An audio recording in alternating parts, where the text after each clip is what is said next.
اعوذ باللہ السمیع العلیم من الشیطان الرجیم بسم اللہ الرحمن الرحیم۔ اور کہا جن لوگوں نے کفر کیا ان لوگوں کو جو ایمان لائے، تم چلو ہماری راہ پر اور ہم اٹھا لیں گے تمہارے گناہ، حالانکہ وہ نہیں اٹھانے والے۔ ان کی غلطیاں یا ان کی خطائیں، ان کے گناہ کچھ بھی، بے شک وہ البتہ جھوٹے ہیں۔ جب انسان اپنی غلطی کو غلطی نہ مانے، گناہ کو گناہ نہ مانے، اللہ کی نافرمانی کو خاطر میں نہ لائے، جو اللہ نے اس کو مہلت دی ہوتی ہے، اس میں جو اس کو چلنے پھرنے بھاگنے دوڑنے کی جو مہلت اس کی طرف سے ملی ہوئی ہوتی ہے، وہ اس کو کچھ اور سمجھ بیٹھتا ہے، تو پھر اس کو سجھائی نہیں دیتا۔ کفار مکہ جو تھے وہ مبتلا تھے اور ایمان والوں کو یہ کہا کرتے تھے تم نے اپنے باپ دادا کا دین چھوڑ دیا، تم سے جو گناہ بھی ہوں گے نا، غلطیاں ہوں گی، ہم اس کی ذمہ داری لیتے ہیں، ہم جانیں اور تمہارے گناہ جانیں۔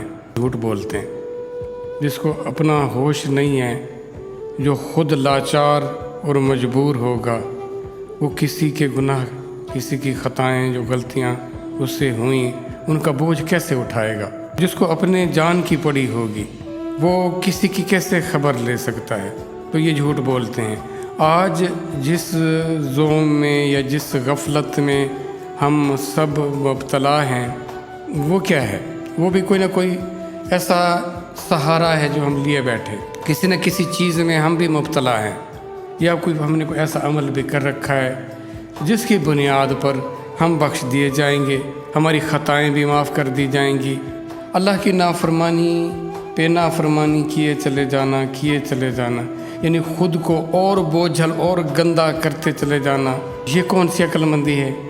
جب انسان خطا کرتا ہے اور بہت ساری خطائیں ہوتی ہیں جو اس کو آ کر گھیر لیتی ہیں، پھر وہ اس خطا کے ایسے نرغے میں آتا ہے، یعنی یہ خود ایک آلائش ہوتی ہے، اور یہ آلائش اس کو مزید کثافت یا اس غلاظت کی طرف لے جاتی ہے، اور پاکیزگی مزید پاکیزگی کی طرف لے جایا کرتی ہے، اور اپنے آپ کو جتنا ممکن ہو سکے اپنے دامن کو ان آلائشوں سے، ان گناہوں سے، ان خطاؤں سے بچاتے رہنا چاہیے۔ کہیں ایسا نہ ہو کہ ہم اس میں مبتلا رہیں، موت آ جائے۔